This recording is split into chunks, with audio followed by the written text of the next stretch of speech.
The cemetery loomed, a jagged silhouette against the night sky. Twisted trees clawed at the clouds. The moon hid its face. No light dared touch the weathered tombstones. They stood like silent guards, their shadows stretched out long and skeletal. A low wind moaned. It whispered through the trees. Dry leaves skittered across the path. Each rustle sounded like a whisper. A cold dread settled in the air. It was heavier than the fog that clung to the ground. This place was the home of the dead, and tonight it held its breath, waiting. Majid's chest burned. Each breath was a sharp pain. He could hear them behind him. Their angry shouts echoed in the night. He had to hide. Now! The cemetery gates loomed ahead. He burst through the rusted iron. A sense of foreboding washed over him, but it was too late to turn back. He plunged into the darkness. The smell of damp earth and decaying leaves filled his nostrils. He was trapped.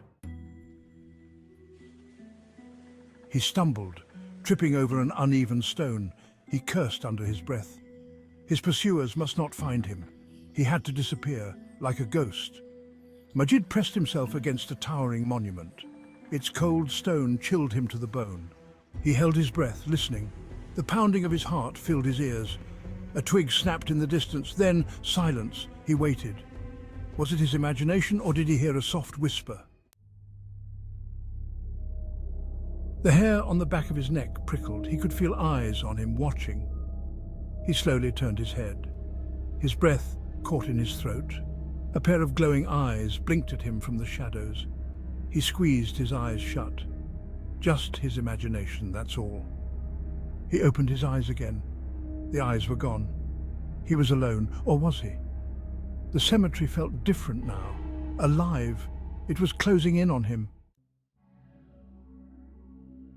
Section 5, eyes in the darkness. He had to get out, now.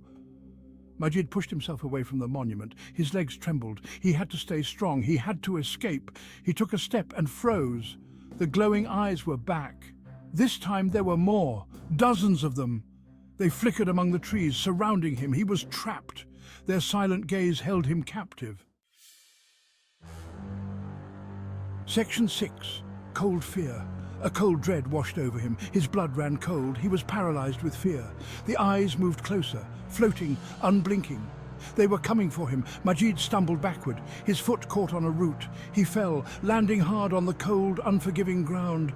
He looked up. The eyes were almost upon him. Their glow intensified.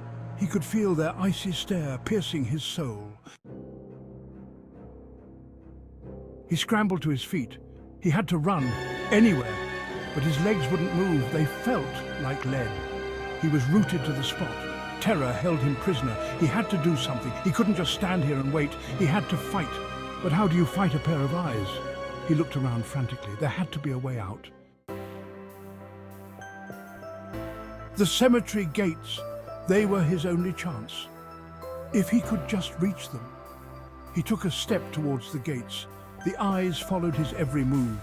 They were herding him. He broke into a run. His lungs burned. His legs screamed for him to stop. But he couldn't. He had to keep going. The gates were getting closer. He could almost taste freedom. He could hear the whisper now. It was a low growl, a chorus of voices. They were gaining on him. He risked a glance over his shoulder. The eyes were closer now, floating just above the ground. They were moving faster. He pumped his legs harder. His chest felt like it would explode, but he didn't dare slow down. The gates were within reach. He could see the faint glow of the streetlight beyond, almost there. He lunged for the gates. His fingers grasped the cold iron. He pulled himself through, stumbling onto the sidewalk. He collapsed, gasping for breath. He was safe for now. Majid lay there for a long moment, trying to catch his breath. He slowly sat up. His heart still pounded in his chest. He looked back at the cemetery. The gates were closed. There was no sign of the glowing eyes. But he knew. He would never forget what he had seen. He would never be truly free from the memory. He had escaped the cemetery, but had he escaped with his soul intact?